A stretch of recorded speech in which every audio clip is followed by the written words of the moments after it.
City lose their cool more concerning to Pep Guardiola than the one-goal lead as Manchester City side surrendered will be the loss of composure from several of his players.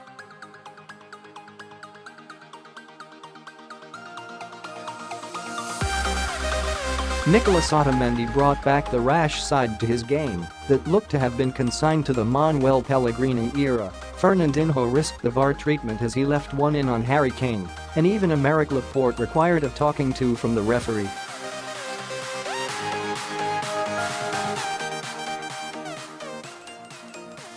At the other end, Sergio Aguero set the wrong tone with his penalty miss on a night when City failed to work the opposition goalkeeper like they normally do.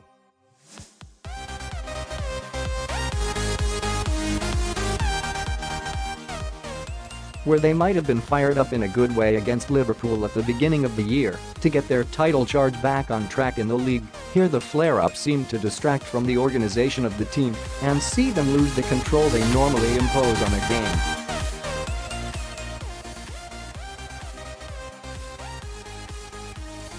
Spurs forced a loss of control and got their rewards. Stopping a repeat of that will be the key to whether they progress to the Champions League semi-final.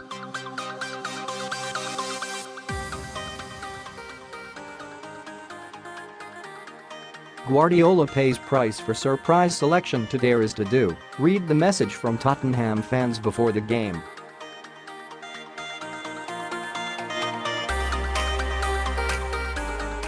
To dare is to pick Fabian Delph in a Champions League quarter-final, Guardiola might have said.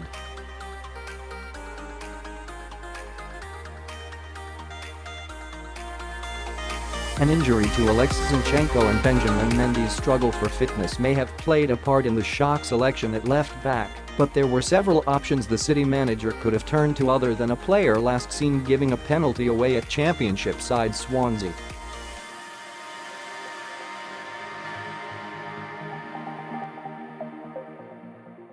The eyebrows raised at Raheem Sterling's omission at Anfield last April were nothing compared to this, but fit the same theme that has followed the manager, rightly or wrongly, in his Champions League exits, wildcard selections that do more to upset the balance of his own team than the opposition.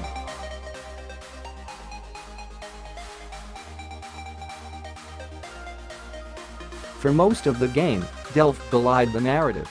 Not much of it was pretty as Spurs clearly targeted his side, but the scampering midfielder was effective, frustrating some quality attackers before that expensive lapse that allowed Son to steal in.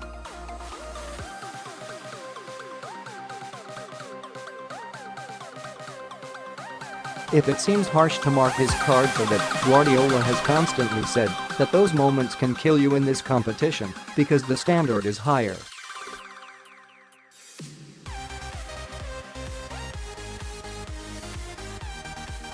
It will be interesting to see if Delph is retained for the return leg. More VAR farce roll on Sunday, when we should all have a decent grasp of what the rules are.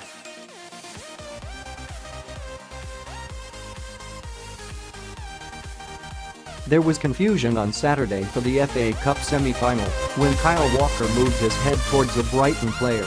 The replays that were meant to be on the big screen for fans never came. And there hasn't really been an official explanation for why the card was deemed yellow and not red.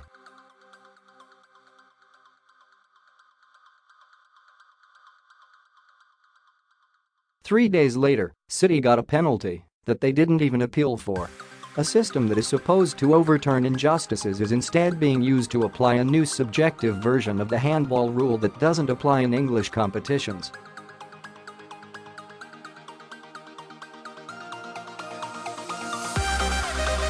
It is boring to bang on about, but the inconsistencies are maddening, and it is hard to see how the changes are for the better currently.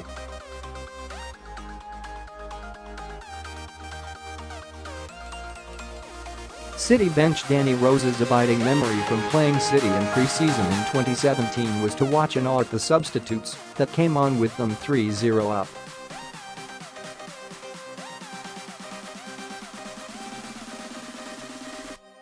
Pochettino laughed when he saw two £50 million midfielders on the Liverpool bench the other week, so he must have split his sides at City's here.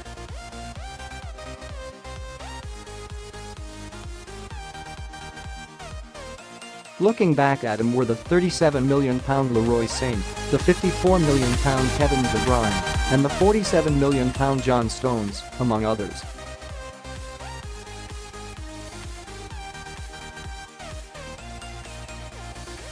Sane has had a hand in 7 goals in his last 3 Champions League games, 4 goals, 3 assists, and has only needed 4 shots on target to get those goals.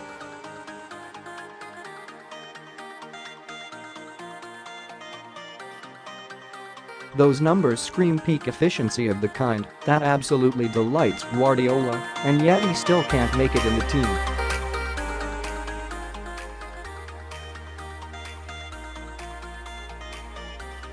There's an argument to be had over whether some of those players should have been on the bench at least for so long, but if nothing else, it's enviable depth and a reason why the quadruple remains a possibility as late as the second week of April.